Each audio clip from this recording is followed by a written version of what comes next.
Finally, Final Cut arrives on iPad. Not until May 23rd, but it's coming, and as an avid Final Cut user, I'm stoked. So let's talk about some of the best and maybe some of the worst features of this new Final Cut.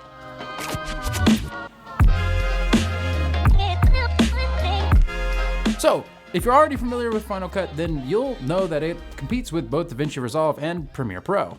Both pretty solid NLEs in their own right, each with their own unique strengths and weaknesses. Now, we've seen mobile versions of these apps in the past, and well, as a professional editor, they never really hit the mark for me. Sure, they have some useful tools and are accessible in a pinch, but they aren't made for real editing.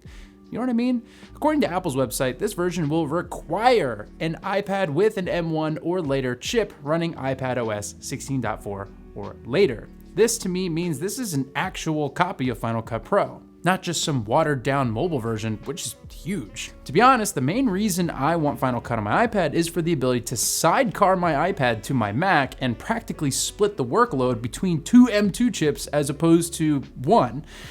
Now, whether that's possible or not, I'm not sure, but I'm hoping that over time, this will become a reality. Imagine being able to look at your iPad Pro as an additional XDR display and an additional compute unit to handle extra graphics heavy projects on the go. For me, this is extremely important as I work in events and often have to edit projects in a hotel room or on a show floor where access to the proper editing equipment it can be scarce.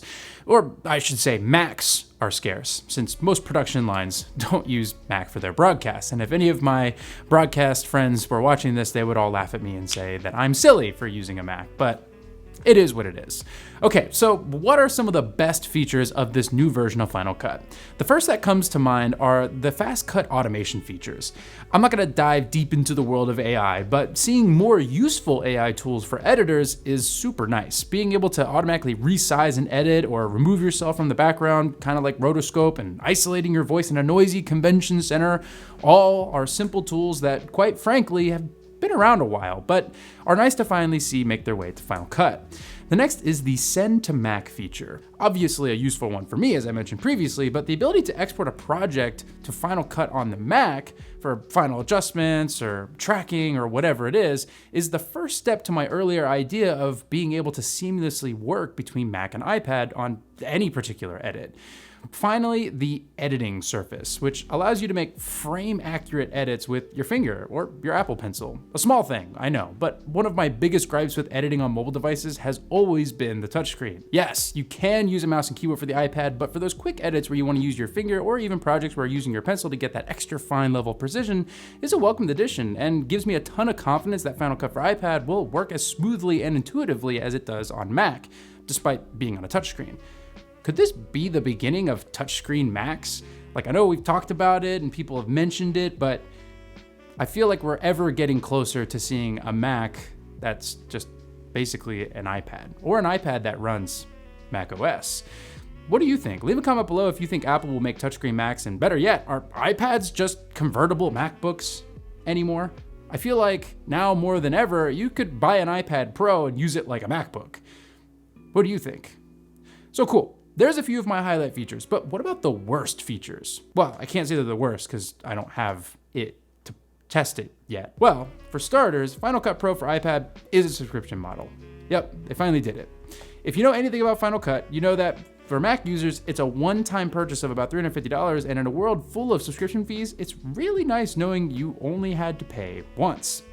Now, pricing for this new Final Cut is only $5 a month, or $50 a year, which, to be honest, is fine. It's not nearly as expensive as Premiere Pro, but at this price, I wish Apple would just let me bundle it with my existing license or just sell me the app for a flat $150. But unfortunately, that's just how things work anymore. All right, moving on. iMovie import. Why? Just why? No offense to my iMovie users, but I just don't see why Apple is trying to still push iMovie. I'm sure it's useful, but if you're gonna make something in iMovie, just make it in Final Cut first. Limiting the amount of exporting and importing in your workflow will always end with better results. Next is live drawing. Now, this is strictly going to come down to execution, but if it's what I think it is, you can draw on your footage. Neat. Nothing new here, and quite frankly, I don't see many people using this because, well, there's just better tools out there for that sort of thing. But hey, if you want to doodle fake flames on top of your real flames, then all the power to you. And finally, the included motion templates. This new Final Cut for iPad will come pre-installed with some transitions, effects, and titles, which again, will strictly come to execution. 9 times out of 10, included effects and presets are garbage, besides the holy grail of transitions in the cross dissolve. But other than that, these are usually cheesy and not useful in any professional workflow. If this added $1 to my subscription cost, Apple, I'm already upset. I'm just kidding. However, if these templates are sourced from a reputable marketplace like Motion VFX, now I'm interested. Now, it doesn't say explicitly as of right now, but if you look at the bottom of the page and go over to third-party content, you can see Apple is looking to work with some of the big devs in the template space, which could mean some slick integration right into Final Cut on your iPad, which if that's the case, I'm all in. But for the included effects and presets, garbanzo. But I see you, Apple. I see you. I don't know what I'm doing right here, but I'm watching. So, that's Final Cut in a nutshell, and some of the features I think are the best, and some of the features I think are the worst. Honestly, this release seems as much a release for iPad as it does potentially for Mac. Some of the cool features I mentioned aren't currently in the Mac version of Final Cut, and I hope that means we'll see these features roll out in a future update. Mainly the rotoscoping tool, the resizing tool, and the third-party integrations. Not to mention being able to not just share from iPad to Mac, but the other way around. Ultimately, I hope this is the beginning of fully integrating Final Cut across iPadOS and macOS. Too many times we get a mobile version of a software that doesn't integrate well with the existing software, leaving you effectively with two very disconnected experiences. As a pro in the space, I'm really excited for the new Final Cut, and I think it'll bring a whole host of new features for Apple users, period. Now that we've seen Resolve run on the iPad, it's time to see what Apple's own editing software can do. All I can say is it's an exciting time to be a creative. And with that, if you enjoyed this video, make sure to hit the like button, and as always, make sure to subscribe to see more content like this. You can follow me on Twitter and Twitch to stay up to date on all things 24 Concept, and until then, I'll see you in the next one. Peace. I apologize that I've been using just one arm for conducting this one. I've been going to the gym every day this week, and I think I went a little hard on the first day and just destroyed.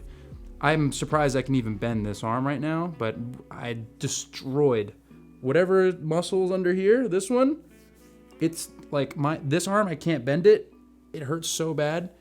This whole area right here is so swollen. Like if you can feel my arm right now, it is so swollen. It's like hot to the touch still from like 2 days ago. And I'm supposed to go again tonight, but tonight's leg night. Like leg night, leg day, leg night. You've heard of leg day, but have you ever heard of leg night? Legs after dark.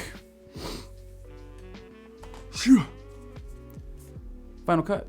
It's coming to the iPad. Finally. Final